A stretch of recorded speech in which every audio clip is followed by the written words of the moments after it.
to Daybreak and this week's edition of Turtle Bay Tuesday. This morning, Preston takes us to meet some slithery friends at the Turtle Bay Exploration Park. Hello and happy Turtle Bay Tuesday, everybody. I'm here with Adrienne and a couple rattling friends. So Adrienne, who do we got here? All right, we have Danger Noodle, who's a little bit smaller, a little bit lighter right here. And we have Precious. These guys are roommates, so they're always curling up with each other. These are Northern Pacific Rattlesnakes. These happen to be the only species of rattlesnake that we have here in Northern California. We're actually pretty lucky because this species is fairly docile. They're not aggressive. They don't chase you. They really don't want to be bothered, in fact. And so our main goal is to educate people about how to live safely among rattlesnakes. Okay. And how to do that is to be aware of your surroundings. When you're out gardening, please don't stick your hand into a rock or a wood pile without knowing there's not a rattlesnake there first. When you're out for a run, especially around dawn or dusk, make sure you watch where you're stepping because they do come out to sit on the pathways to warm up before they go out to hunt at night. So we see them a lot of times right before the sun goes down. And of course, after that hunt, if they've caught something, as the sun is coming up, they'll go out to warm too on that concrete, nice warm area there. So these guys are pretty cool. They don't get much larger than this, by the way, so they're a pretty small rattlesnake as well. And the reason they're so lucky to have them around here is because they're not as aggressive, as I said. They want to be left alone. And of course, rattlesnakes have that rattle.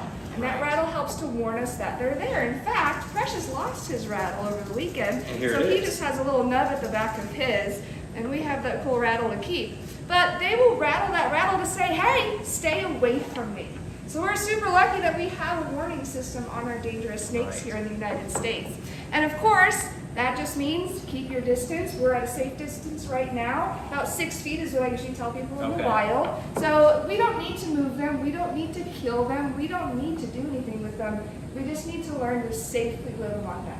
We need to teach our children not to go up to a rattlesnake, just like we teach them not to run into the road, right? So these guys are super important for rodent control.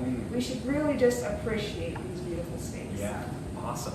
Anything else folks should know as we head into rattlesnake season? It's getting to that time, right? As I said, make sure you're watching where you step on your pathways. Don't reach into crevices. If you're going through a field, make sure you're kind of making a lot of noise. You're stomping. You take a stick in front of you and you kind of whack that grass. Those snakes usually will start to move away from that, or they'll hunker down and not really do anything. Just say, I don't want to be seen. I have literally had people walk right by a rattlesnake in the gardens and they didn't even notice it. Wow. Well, there's our lesson today. Respect the rattle. They're great for our ecosystem. Thanks, Adrienne, for another great Turtle Bay Tuesday. Respect the rattle. I didn't know that about like stomping and making noise. Like I would be like quiet so the snake doesn't hear me and get me, but good to know. Yeah, important stuff. Just to be looking out, it's the same thing as she said, don't run into traffic. And this is the stat they told me at Turtle Bay. 85% of people who are killed by rattlesnakes were trying to move or trying to kill the rattlesnake itself. So if you don't mess with them, they're not going to mess with you. You just got to be conscious of where they are and you're going to end up safe and they're going to do good things for our ecosystem. Yeah, and I like what she said about they have their own warning system. You were going like this with the rattle. I need one like this to walk around my life with. They stay away from me. If you can get me one of those, that'd be great. Thanks. Respect the rattle. All right. Appreciate that, Preston.